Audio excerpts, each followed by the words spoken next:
네, 만나서 반갑습니다. 우리 하나님 주신 말씀 함께 보도록 하겠습니다. 로마서 11장 1절부터 12절 말씀입니다.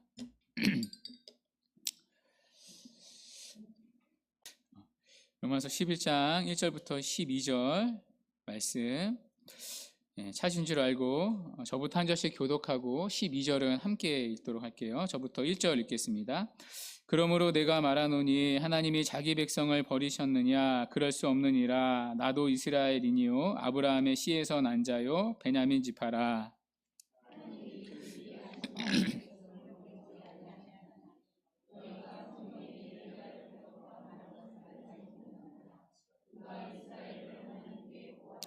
주여, 그들이 주의 선지자들을 죽였으며 주의 제단들을 헐어버렸고 나만 남았는데 내 목숨도 찼나이다 하니,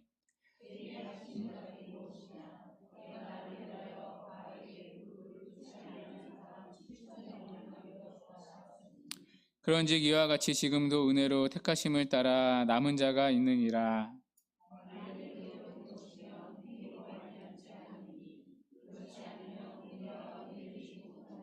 그런즉 어떠하냐? 이스라엘이 구하는 그것을 얻지 못하고 오직 택하심을 입은 자가 얻었고 그 남은 자들은 우둔하여 졌느니라.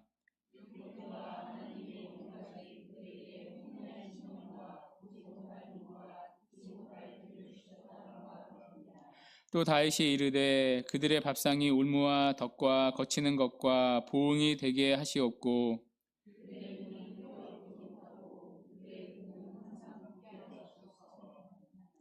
그러므로 내가 말하노니 그들이 넘어지기까지 실족하였느냐? 그럴 수 없느니라. 그들이 넘어짐으로 구원이 이방인에게 이르러 이스라엘로 시기나게 함이니라. 그들의 넘어짐이 세상의 풍성함이 되며 그들의 실패가 이방인의 풍성함이 되거든 하물며 그들의 충만함이리요. 아멘. 자, 우리는 로마서 11장에 들어왔습니다. 이 로마서 11장도 이스라엘의 구원을 다룹니다. 과거 이스라엘은 하나님의 백성으로 부름을 받았습니다. 그러나 현재 그들은 어떻습니까? 대부분의 유대인들이 복음을 거부하고 있습니다. 지난주에도 확인하지 않았습니까? 유대인들은 복음을 들었습니다. 그러나 소수만 믿었습니다. 대다수가 믿지를 않았습니다. 그러면 이런 질문이 생깁니다. 하나님은 자기 백성 이스라엘을 버리셨는가? 이에 대한 답이 오늘 본문 1절입니다. 그러므로 내가 말하노니 하나님이 자기 백성을 버리셨느냐? 답이 무엇입니까? 그럴 수 없느니라. 결코 절대 그럴 수 없다는 뜻입니다.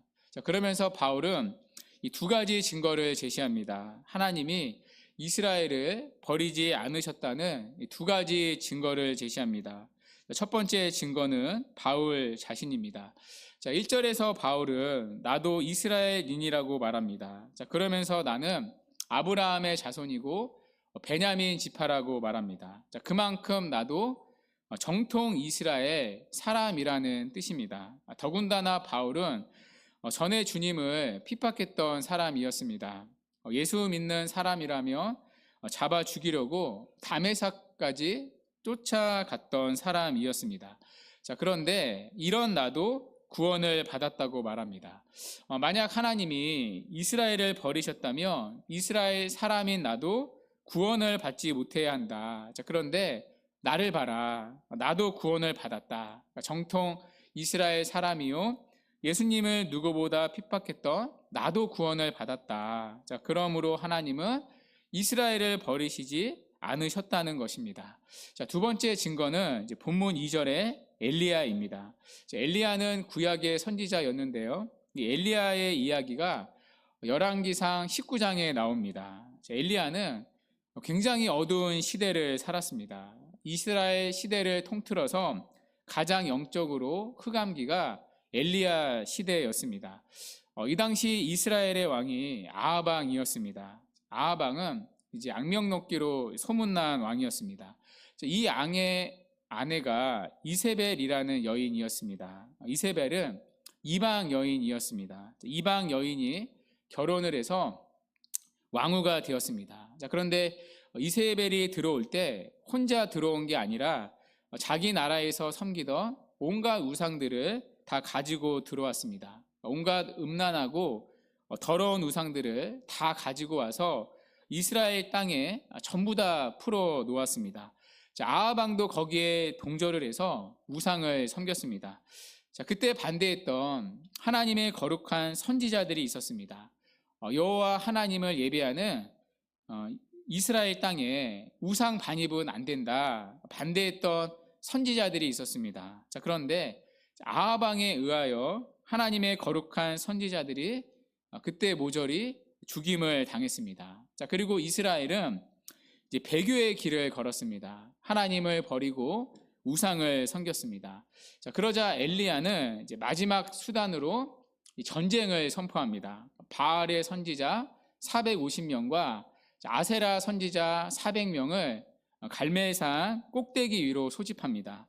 우리가 결판을 내자. 누가 참된 신인지 끝장을 내자. 바알과 아세라가 참된 신인지 아니면 여호와 하나님이 참된 신인지 결판을 내자. 종교 전쟁을 선포합니다. 그 결과 엘리야가 완벽한 승리를 거두었습니다. 그러나 상황은 하나도 변하지 않았습니다. 오히려 엘리야는 왕후 이세벨로부터 생명을 위협받았습니다. 그때 광야로 도망간 엘리야가 로뎀나무 밑에서 이스라엘을 하나님께 고발합니다. 그 고발의 내용이 3절인데요. 주여 그들이 주의 선지자들을 다 죽였습니다. 또 주의 제단들을 다 헐어버렸습니다. 하나님을 섬기던 이스라엘이 다 망해버렸습니다. 이제는 나만 남았는데 저도 언제 죽을지 모릅니다. 이세벨의 손에 언제 죽을지, 오늘 밤에 죽을지, 내일 아침에 죽을지 완전히 팔이 목숨입니다. 그러니 하나님 차라리 저를 죽여주십시오. 거의 자포자기한 심정으로 하나님께 탄원을 했습니다. 그때 하나님의 대답이 무엇이었습니까? 그 대답이 본문 4절인데요. 4절에 그에게 하신 대답이 무엇이냐? 즉 엘리야에게 하신 대답이 무엇이냐? 내가 나를 위하여 바알에게 무릎 꿇지 아니한 7,000명을 남겨두었다 하셨으니 하나님은 이스라엘을 버리지 않으셨다는 것입니다. 이스라엘은 하나님을 버렸지만 하나님은 그들 가운데서도 남은 자를 감추어 두셨습니다. 바알에게 무릎 꿇지 아니한 7,000명을 남겨두셨습니다. 그러므로 바울이 말하는 것은 무엇입니까? 하나님이 자기 백성 이스라엘을 버리셨느냐? 결코 그럴 수 없다는 것입니다. 그 증거가 무엇입니까? 바로 엘리야 시대의 남은 자였습니다. 다 망했다고 말했던 엘리야 시대에도, 이스라엘 역사에서 가장 배교의 시대였던 엘리야 시대에도 하나님은 이스라엘을 버리지 않으시고 남은 자를 감추어 두셨습니다. 아무리 절망의 시대라도, 도저히 회생이 불가능해 보이는 시대에도 하나님은 바알에게 무릎 꿇지 않은 7,000명을 남겨두신 것처럼 바울 시대에도 하나님의 남은 자들이 있다는 것입니다. 그 남은 자가 바로 바울 자신이고, 그리고 소수이긴 하지만 예수를 믿는 유대인들이라는 것입니다. 남은 자가 있다는 것, 그것이 바로 하나님이 이스라엘을 버리지 않으셨다는 확실한 증거라는 것입니다. 그러면 어떻게 남은 자들이 있게 되었습니까? 그 대답이 5절인데요. 그런즉 이와 같이 지금도 은혜로 택하심을 따라 남은 자가 있느니라. 아멘. 엘리야 시대와 같이 지금도 남은 자가 있다는 겁니다. 어떻게요? 은혜로 택하심을 따라입니다. 하나님의 은혜가 만들어낸 일입니다. 6절에 말한 대로 우리의 행위에 근거한 게 아닙니다. 우리에게 어떤 의로운 행위나 합당한 무엇이 있어서 택하신 게 아니라 전적인 하나님의 은혜로 택하심의 결과라는 것입니다. 우리 행위로 치면 다 멸망당해야 마땅합니다. 그러나 하나님은 그 가운데 긍휼을 베푸심으로 구원받을 자를 남겨두셨습니다. 남은 자 편에서 어떤 근거나 조건이 있어서가 아니라 오직 은혜로 택함을 입었기 때문입니다. 그러면 여러분, 남은 자가 있다는 말은 뒤집어서 어떤 말입니까? 남은 자에서 제외된 나머지 유대인들이 있다는 말입니다. 그러니까 택함받지 못한 대다수의 유대인들이 있다는 뜻입니다. 자, 그러면 이런 질문이 생깁니다. 나머지 유대인들은 어떻게 되는 겁니까? 선택받지 못한 나머지 유대인들은 어떤 상태입니까? 7절에 보면 그 남은 자들은 우둔하여 졌다고 말합니다. 자, 그런데 이 7절의 남은 자를요, 좀 우리가 구분을 해야 됩니다. 이 7절의 남은 자는 5절의 남은 자가 아닙니다. 전혀 다른 의미입니다. 그러니까 번역을 좀 이렇게 미흡하게 했는데요. 5절의 남은 자는 선택받은 남은 자를 말합니다. 자, 반면에 7절의 남은 자는 선택받지 못한 나머지 사람들을 말합니다. 그러니까 나머지 사람들, 이게 더 정확한 번역이 되겠죠. 여러분 성경책에 표시해 두면 좋습니다. 7절의 남은 자들을 나머지 사람들이라고 적어두면 나중에 본문을 보실 때 바로 이해가 되시겠죠. 자, 그러면 이 선택받지 못한 나머지 사람들은 어떻게 되었습니까? 자, 그 나머지 사람들은 우둔하여 졌다고 말합니다. 우둔하여 졌다는 말은 완악해졌다, 강팍해졌다는 뜻입니다. 완악해진 모습이 그 밑에 나오는데요. 특별히 바울은 이 구약의 구절을 인용해서 나머지 유대인들의 완악해진 모습을 설명합니다. 자, 먼저 8절을 한번 보시겠어요? 자, 8절은 이사야서 29장과 신명기 29장을 혼합한 인용입니다. 우리 8절은 같이 한번 다시 읽어볼게요. 시작. 기록된 바 하나님이 오늘까지 그들에게 보지 못할 눈과 듣지 못할 귀를 주셨다 함과 같으니라. 아멘. 여러분, 이 구절을요 오해하면 안 됩니다. 원래는 이런 사람들이 아니었는데 하나님이 그렇게 만드셨다는 뜻이 아닙니다. 원래는 깨끗한 심령이었는데 하나님이 혼미한 심령을 주셨다, 그런 뜻이 아닙니다. 원래는 잘 보는 눈이었는데 하나님이 보지 못할 눈을 주셨다는 뜻이 아닙니다. 원래는 잘 들었던 사람인데 하나님이 듣지 못할 귀를 주셨다는 뜻이 아닙니다.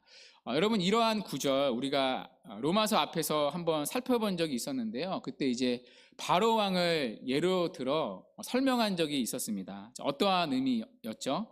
하나님이 완악함 그대로 내버려 두셨다. 그러니까 내버려 두셨다는 의미였습니다.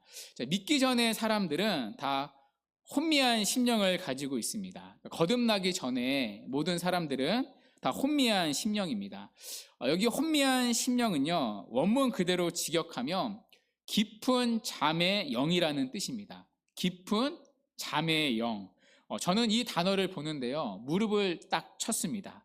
와, 정말 성경이 정확하다. 성경은 하나님의 말씀이 확실하다. 바로 제가 그랬기 때문입니다. 제가 몇 번 말씀드리지 않았습니까? 제가 군대에 있었을 때 이제 교회를 이제 나가기 시작했습니다. 그런데 매주 저는 기적을 경험했습니다. 찬양할 때까지는 아주 멀쩡합니다. 어쩔 때는 찬양을 부르는데 눈물도 흘렀습니다. 그러니까 군대가 힘드니까요. 이등병 때는 이렇게 눈물도 흐르더라고요. 그런데 놀랍게도 설교만 시작하면 필름이 끊깁니다. 저도 모르게 잠을 자는데요. 기가 막히게 설교가 끝나면 자동적으로 눈이 떠집니다. 여러분, 기적 아닙니까? 자, 그렇게 저는 거의 매주 혼미한 심령, 그러니까 깊은 잠의 영에 취했습니다. 물론 깨어있을 때도 있었습니다. 자, 그런데 정말 말씀이요, 하나도 들리지 않았습니다. 말씀이 공중에서 이렇게 분해되는 느낌이 들었습니다. 그때 군대에서 들었던 말씀 딱 2개만 기억이 나거든요. 그거 말고는 기억이 안 나요. 그러니까 보지 못할 눈과 듣지 못하는 귀였습니다. 예수 믿고 나서 깨닫게 되었습니다. 아, 말씀을 듣는 것은 사람의 일이 아니구나. 그러니까 지적인 영역이 아니구나. 영적인 일이구나. 하나님이 혼미한 심령을 깨워주셔야만 말씀에 반응하게 되는구나. 하나님이 보게 하셔야 볼 수 있고 듣게 하셔야만 들을 수 있는 거구나. 그 전에는 혼미한 심령과 보지 못할 눈과 듣지 못할 귀를 가지고 있었구나. 이게 예수 믿기 전에 영적인 상태라는 사실을 알게 되었습니다. 그러니까 지금 유대인들의 모습이 그렇다는 겁니다. 선택받지 못한 나머지 유대인들의 상태가 어떻습니까? 혼미한 심령과 보지 못할 눈과 듣지 못할 귀를 가지고 있습니다. 하나님에 대하여 완악한 마음의 상태입니다. 자, 그런데 하나님이 그 상태 그대로 내버려 두셨다는 것입니다. 자, 그래서 그들은 불순종의 자리에 그대로 있다는 것입니다. 자, 이어서 바울은 다윗의 시편을 인용합니다. 자, 9절과 10절인데요. 자, 이 부분은 시편 69편의 인용입니다. 자, 9절인데요. 다윗이 이르되 그들의 밥상이 올무와 덕과 거치는 것과 보응이 되게 하시옵고, 10절에 그들의 눈은 흐려 보지 못하고 그들의 등은 항상 굳게 하옵소서 하였느니라. 자, 이 구절은 다윗이 원수들을 두고 기도한 내용입니다. 그러니까 다윗을 대적했던 유대인들, 즉 메시아를 대적했던 유대인들이 벌을 받기를 구하는 기도입니다. 자, 그런데 이 기도에서 해석이 필요한 단어가 있습니다. 자, 바로 9절에 밥상이라는 단어입니다. 자, 유대인들을 말하는데 왜 갑자기 그들의 밥상이 나옵니까? 왜 밥상이 나오죠? 자, 성경에서 밥상은 하나님의 풍성한 은혜를 상징합니다. 그러니까 유대인들은 하나님의 풍성한 은혜를 받았습니다. 우리가 로마서 앞에서 살펴보지 않았습니까? 유대인들이 누렸던 특권들, 은혜들, 로마서 9장 4절에서 살펴보지 않았습니까? 자, 그들에게는 양자됨과 영광과 언약과 율법과 예배와 약속들이 있었습니다. 자, 그러나 그 특권들, 그 은혜들, 자, 그 밥상들이 어떻게 되었습니까? 올무와 덕과 거치는 것이 되었다고 말합니다. 자, 그 특권들은 하나같이 오실 그리스도를 바라보는데 목적이 있습니다. 자, 그러나 그들은 그 특권들 자체를 붙잡았습니다. 대표적인 예가 율법이었죠. 자, 그들은 율법을 받았습니다. 자, 그러나 그들은 율법을 보면서도 그리스도를 보지 못했습니다. 자, 오히려 그들은 율법 자체를 딱 붙잡았죠. 율법을 지키는 스스로의 의로 구원을 얻으려고 했습니다. 자, 그래서 그들은 그리스도를 거부하게 되었습니다. 그들이 누렸던 특권들 때문에 그들은 구원에서 도리어 멀어지게 되었습니다. 여러분, 우리도 그럴 수 있습니다. 우리가 누리는 특권들이 있습니다. 예를 들어 어떤 분들은 믿음의 가문에서 태어난 분들도 있을 겁니다. 자, 그런데 그 특권들 때문에 여러분은 구원에서 멀어질 수 있습니다. 나는 몇 대째 가문에서 태어났으니까, 나는 어렸을 때부터 교회를 다녔으니까 당연히 구원을 받을 거야. 그러니까 믿음이 아니라 특권들 때문에 안심을 누릴 수 있습니다. 자, 그 결과 오히려 구원에서 멀어질 수 있습니다. 나는 매주 교회를 다니니까, 나는 매주 설교를 들으니까 나는 괜찮겠지, 구원을 받을 거야, 안심할 수 있습니다. 믿음이 아니라 특권을 붙잡는 거죠. 자, 그 결과 구원에서 멀어질 수 있습니다. 그러니까 유대인들이 그랬습니다. 그들은 여러 가지 특권들을 누렸습니다. 하나님의 풍성한 은혜, 밥상들을 누렸습니다. 자, 그러나 그것들이 올무와 덕과 거치는 것이 되었습니다. 자, 그들은 10절에서 보듯이 완악한 상태 그대로 있습니다. 자, 그 결과 구원에서 멀어지게 되었습니다. 그러니까 이것이 나머지 유대인들의 영적인 상태입니다. 그러니까 택함 받지 못한 나머지 유대인들은 우둔하여졌습니다. 완악한 상태입니다. 자, 그 결과 그들은 예수님을 거부하고 구원에서 멀어지게 되었습니다. 자, 그러면 마지막으로 이런 질문이 생깁니다. 아니, 그렇다면 왜 하나님은 이스라엘을 완악함 그대로 내버려 두셨는가? 왜 하나님은 이스라엘이 구원에서 넘어지고 실패하도록 놔두셨는가? 자, 하나님이 이스라엘의 조상 아브라함을 부르실 때 분명히 말씀하시지 않으셨습니까? 땅의 모든 족속들이 너를 통하여 복을 받을 것이다. 너희 자손들이 바다의 모래와 같이 하늘의 별과 같이 많아질 것이다. 약속하지 않으셨습니까? 자, 그러나 바울 당시는 어떻습니까? 대부분의 유대인들이 예수님을 거부하고 있습니다. 소수의 남은 자들만 예수님을 믿고 있습니다. 자, 그러면 이런 질문이 생기는 거죠. 왜 하나님은 이스라엘이 실패하도록 놔두고 계시는가? 자, 그 답이 오늘 본문 마지막 11절, 12절 말씀입니다. 우리 11절만 함께 한번 읽어볼게요. 자, 11절 시작. 그러므로 내가 말하노니 그들이 넘어지기까지 실족하였느냐? 그럴 수 없느니라. 그들이 넘어짐으로 구원이 이방인에게 이르러 이스라엘로 시기나게 함이니라. 아멘. 여러분, 이스라엘의 넘어짐으로 구원이 누구에게 이르렀습니까? 이방인에게 이르렀습니다. 그러니까 하나님은 유대인의 실패를 사용하고 계시다는 것입니다. 유대인의 불신앙이 누구의 구원을 위해 사용되고 있습니까? 이방인의 구원을 위해 사용되고 있습니다. 자, 그 살아있는 증거가 사도행전에 기록되어 있습니다.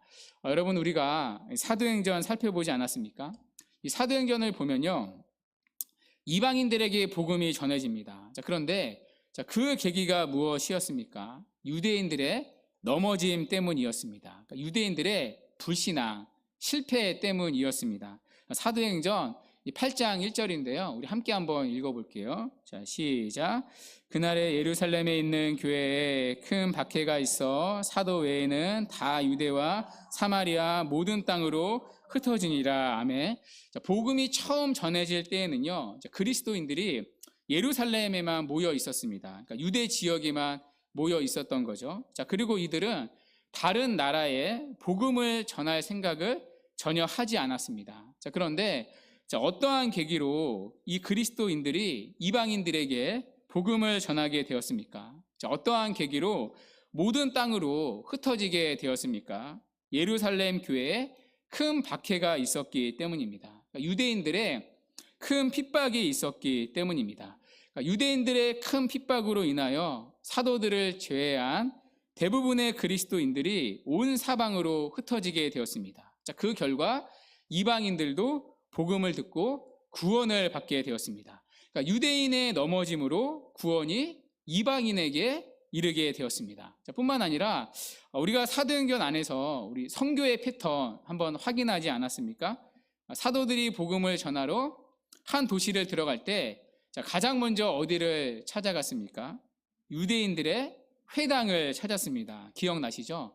먼저 유대인들에게 복음을 전했습니다. 그러나 유대인들은 사도들이 전한 복음을 거부했습니다. 그래서 사도들은 이방인에게 복음을 전했습니다. 그러니까 유대인들의 넘어짐으로 구원이 이방인에게 이르렀습니다. 그래서 오늘 11절에서 바울은 뭐라고 말합니까? 그들의 넘어짐으로 구원이 이방인에게 이르렀다고 말합니다. 그런데 그 다음 단계가 있습니다. 11절 끝에 뭐라고 말합니까? 이방인의 구원을 누가 시기합니까?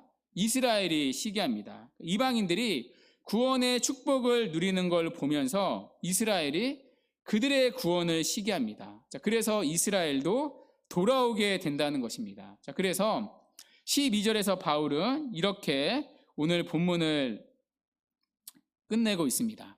그들의 넘어짐이 세상의 풍성함이 되며, 그러니까 유대인들의 넘어짐이 이방의 세상의 풍성함이 되며 그들의 실패가 이방인의 풍성함이 되거든 하물며 그들의 충만함이리요. 아멘. 유대인들의 실패가 그들의 넘어짐이 이방인들의 구원을 이룬다는 것입니다. 그리고 하나님은 이방인의 구원을 통해 이스라엘의 시기심을 일으켜서 이스라엘도 다시 돌아오게 한다는 것입니다. 그래서 유대인들도 충만함에 이르게 된다는 것입니다. 이게 유대인의 실패에 담긴 하나님의 구속의 큰 계획, 큰 그림입니다.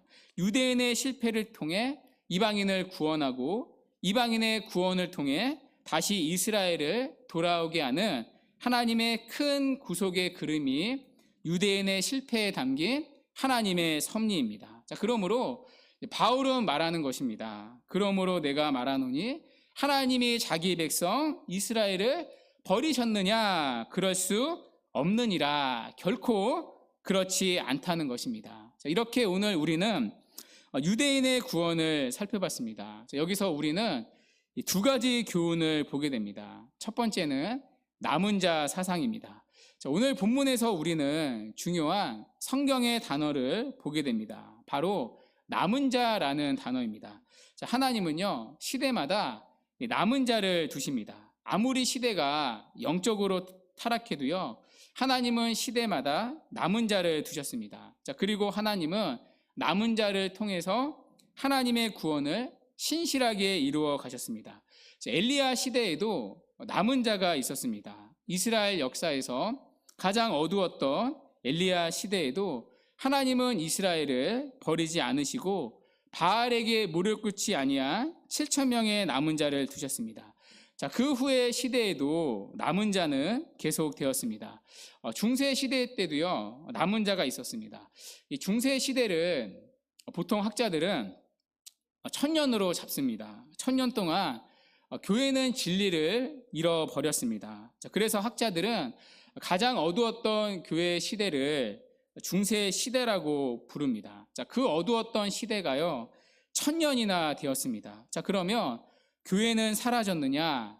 그렇지 않습니다. 자, 그때에도 하나님은 남은 자를 두셨습니다.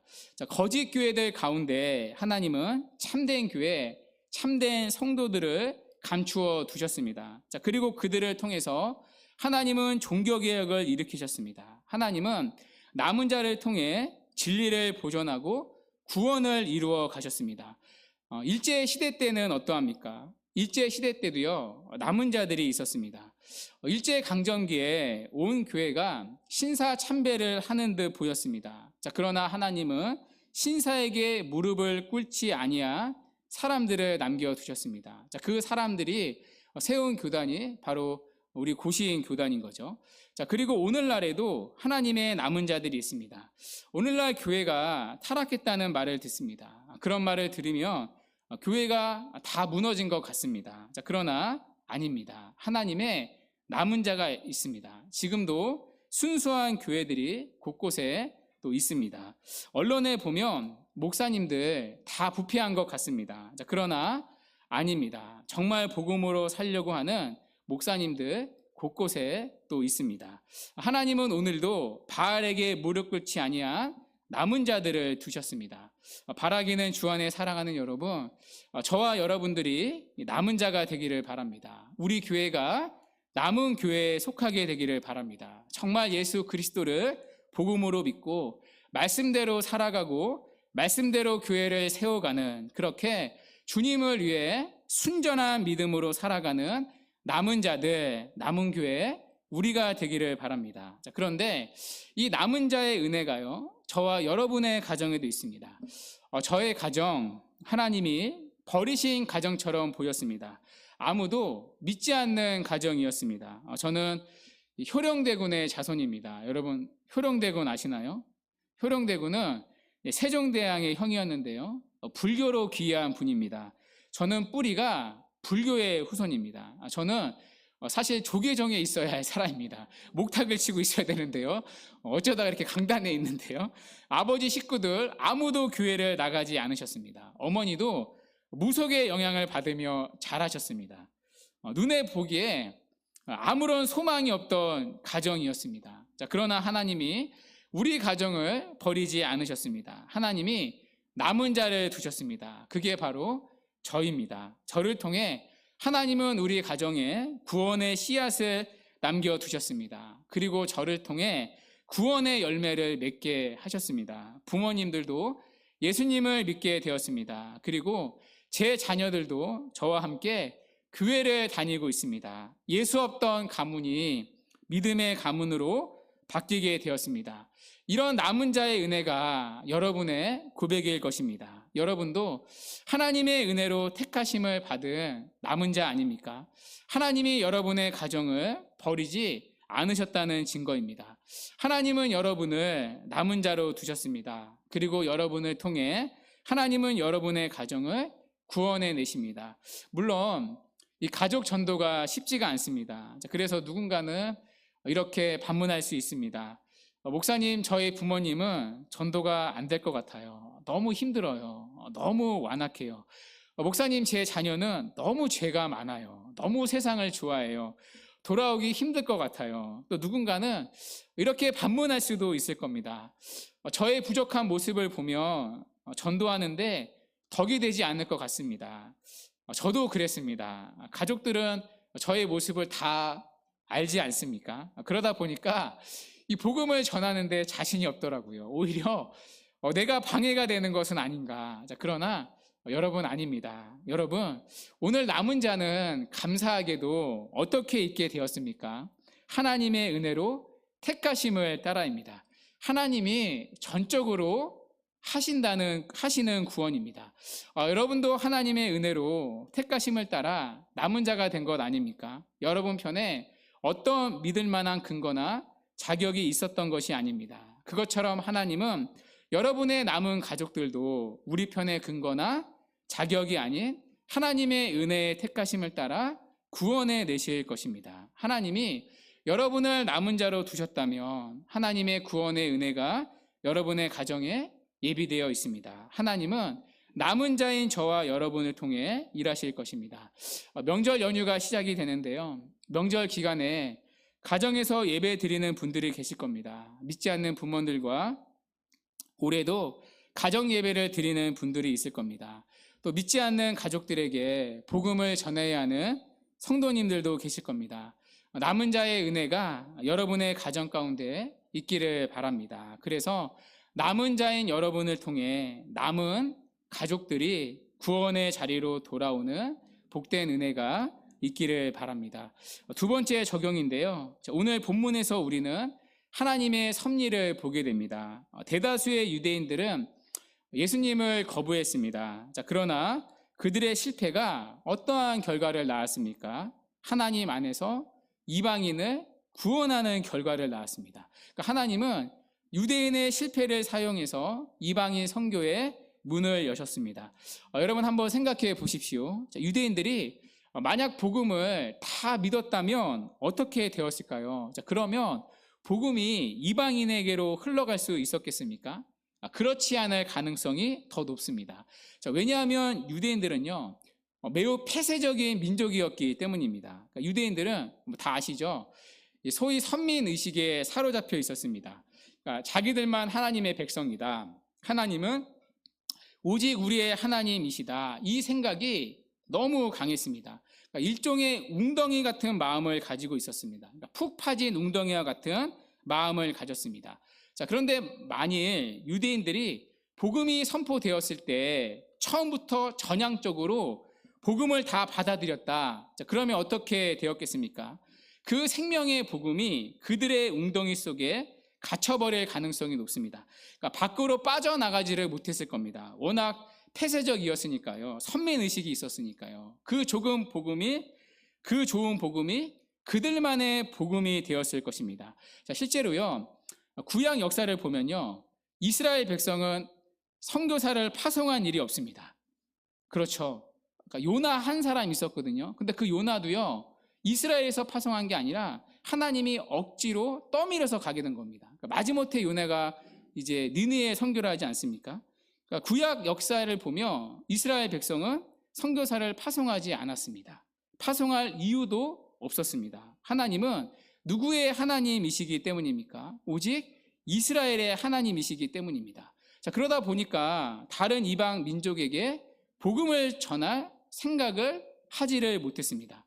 그런데 만일 유대인에게 복음이 그대로 들어가 버렸다. 복음을 그대로 다 받아들였다. 그러면 그들의 그 옹졸한 웅덩이 속에 생명의 복음이 그대로 갇혀버릴 수도 있었습니다. 그런데 그들이요, 복음을 외면을 했습니다. 그러니까 복음이 어디로 갔습니까? 복음이 이방인에게 흘러가게 되었습니다. 그러니까 바울이요, 이걸 본 겁니다.